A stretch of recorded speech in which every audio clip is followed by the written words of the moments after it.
Good morning and welcome to today's episode of Nadya's Identity Files. I apologize for the delay. We have a whole new system here now at WCOBM that's going to allow hosts to do some really cool things, including Skype call-ins and faster broadcasts. I'm super excited about it. Today, I have 3 guests for you. So that said, I'm not going to have my normal identity news rundown and very long, drawn-out intros as I like to do. You know how I go. So we're going to keep it all on the theme of fashion, style, and identity. It's springtime now, so that means that we have to switch up our wardrobe and start thinking about how to revamp our style. At least I know I do, and I've been doing kind of like an assessment of my closet and what's in there and giving things away and saying like, oh my God, why do I still have that? And so on. And it's always fascinated me how a lot of people, in fact, I would say most people, base some element of their identity around fashion and style. So I'm super excited to have 3 guests. My first guest today will be Stephanie McLean, who is a fashion entrepreneur and style maven and founder of Trendy Treat, which is an e-commerce apparel store and socially good, socially conscious, which is super important to me. And then after her, I will be speaking with Jorge Velez, who is the founder of MV Tailoring. He is a tailor and comes from a long line of tailors, and he's a stylist. Then after that, finally but not least, I will have Braylon Brooks, who is a fashion influencer and model and also founder of the Real Life Mannequin. And then we will have a round table where we will all be talking about fashion and identity and how fashion and style can really influence a person's identity and all types of really cool issues. So I want to bring on now my first guest, Stephanie. Stephanie, thank you so much for being here.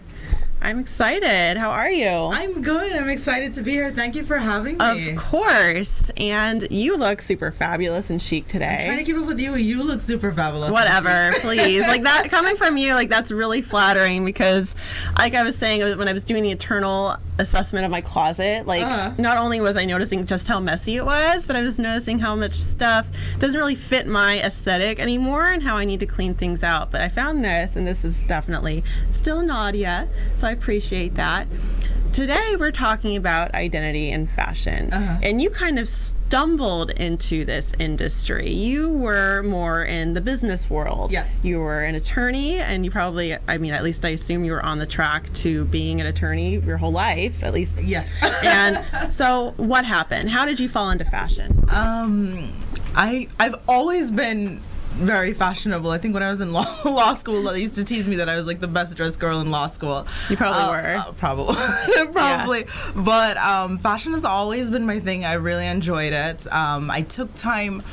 I really just stumbled into this because I took time off to travel. While I was traveling, I started to buy really cool pieces from designers. I went to Israel, Dubai, Doha, Jordan, Nigeria, South Africa, some pretty unique destinations, and I would go to souks and markets, and I was picking up really cool pieces, coming across really cool designers.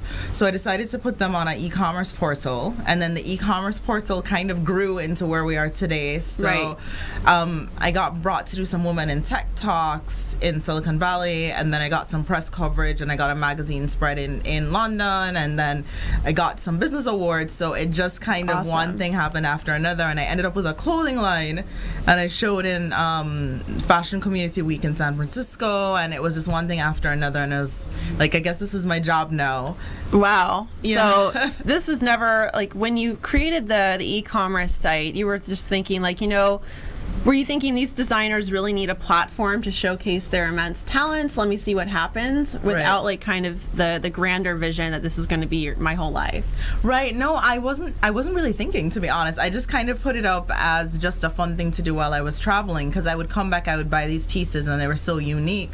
People would be like, hey, we really like that. Where can we get it? And there wasn't really a good spot for them to find curated global pieces. I mean, you had a few websites, but some of the things I were finding, I think, were probably a little bit more grassroots than a lot of the established global sites. So it just kind of happened, and I started, and with social media, it's so easy to disseminate things now. Yeah. Like I went to South Africa and it was crazy. Like people were there and they were like, we follow you on Instagram. And I'm like, you follow me on Instagram? And I was You're like, it's what's just happening? Yeah, I know. I was like, what's happening kind of thing. But it's so easy. Just put something online and literally people all around the world can see it. So I think that makes it easier to start a business or to start a label. Right. Because before you needed a publicist, you needed huge resources, you needed all those things. Now, if you're good at social media and good at online advertising, you can really start something and gain some traction. I mean, that's the biggest thing about e-commerce, I think. Right. It's like, very direct to consumer now. Right. Which is super exciting. My computer is acting really insane with the internet. But that isn't working. And is it still filming? No, it's working. I'm just trying to get to my questions, because I have a lot of cool questions for you. Yeah, no, but I think one of the cool things too is that now with the internet and social media, you can get feedback from people. So if you have a design, you can post it and you can kind of see what the response is like. Instead of making like 200 of something that people don't like, you can just put it out there. And sometimes the pieces I don't think are that great, people love them. And sometimes the pieces I think are so awesome, people aren't as receptive to. So I think that's another great thing with social media, where you can literally just get immediate feedback on what you're doing. Right. And also, you're able to listen to your customers and respond to them and show your appreciation for them and what works for them, rather than just kind of, like you said, push out products that they may not respond to. Right. Because before, fashion used to be a very seasonal business, right? And then people would plan it out and they'd make the collections and they'd show it on the runway, and then they would disseminate the pieces to people and it would go in stores and stuff. Now it's different because you can actually give people a peek into the design process. You can get feedback on the pieces and see what they like, and you hit the consumer earlier. You just put it up online now. You don't have to wait to get into Macy's or Neiman Marcus. You can connect faster. And obviously there's something that's very grassroots about your company specifically because of where the fashion lines are coming out of. Can you talk about how each country that you've traveled to with respect to the style and fashion is a direct reflection of the identity of these countries, and how maybe your relationship to that? Sure. So I've been spending some time in Paris, and I think the Parisians are very fashionable. They're kind of like a big fashion hub globally. But it's interesting because their style is a little bit simplistic, right? So it's like they have a simple elegance. So I love that. I know. It's like they'll wear like a t-shirt and jeans and tie a little scarf, or with like some captivating red lipstick and a little beret or something. So I think Paris has that classic style. I really like Dubai. Dubai is very opulent, and it's kind of like, I like to describe it as if the pages of Vogue came to life. So it's very like stylish, and it's interesting because you have that juxtaposition where there's a religion that places so much emphasis on women covering themselves, but at the same time, like, it's one of the biggest global consumers of luxury fashion. So you go to Dubai Mall and there are like all these big name brands, Prada, Missoni, all these, like, they're very much at the epicenter of it's the very wealthy, of course, that are buying those. I mean, there's either you're very poor, the wealth disparity, is Dubai. So what I want to talk about, because this show ultimately is a platform for impact and social justice, so I want to know what your line is doing to affect impact, because as I understand it, you're very involved in that. So I mean, I'm very committed to ethical fashion and to manufacturing in a sustainable and a socially responsible way. So I actually started my own factory briefly. I'm actually thinking about revisiting doing that, but I want to make sure that all the clothes are made in a way that is socially responsible. So I'm from Jamaica.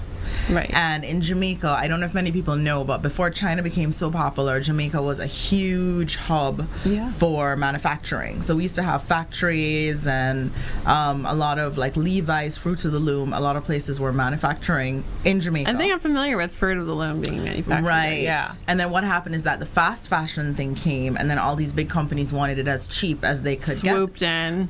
So it kind of closed the industry down. And all these women who were seamstresses, the majority of them ended up going to other industries. So I initially started with a desire to kind of resurrect small-scale manufacturing in Jamaica, because Jamaica is close to the U.S., And so in terms of logistics for making things and shipping them and receiving them, it's a great hub for that. And also with the conversion rates, it's very favorable if you're a US based company. So I started out wanting to manufacture in Jamaica. Now we're manufacturing in LA, but I'm looking at kind of revisiting opening up a factory in Jamaica and manufacturing there. Absolutely. So this that I'm wearing now was actually made in Jamaica, and it was made by women for women. I love it. So, and that's why it looks so Girl fantastic. power, pink power. It's beautiful. I love it. And this is an actual trendy treat design. Well, this is actually from my line, so I have my own clothing line. So this is from with Stephanie your name, McLean. Stephanie McLean. Yeah, I did visit your website. Okay, gotcha. And on Trendy Treat, we can find your pieces, the Stephanie McLean pieces on there. Right. Trendy Treat is a multi-brand retailer, so like Saks or H&M only since it sells their things, like Saks or Neiman Marcus. So it sells pieces from emerging designers all across the world. So I have designers from Nigeria, Dubai, Europe, all over. I think that's fantastic. I think it's really important to have that intersection and to bring style and essence and identity from all of these different places together. Yeah, definitely. And I think it's beautiful. And I thank you so much for doing what you're doing and for coming on.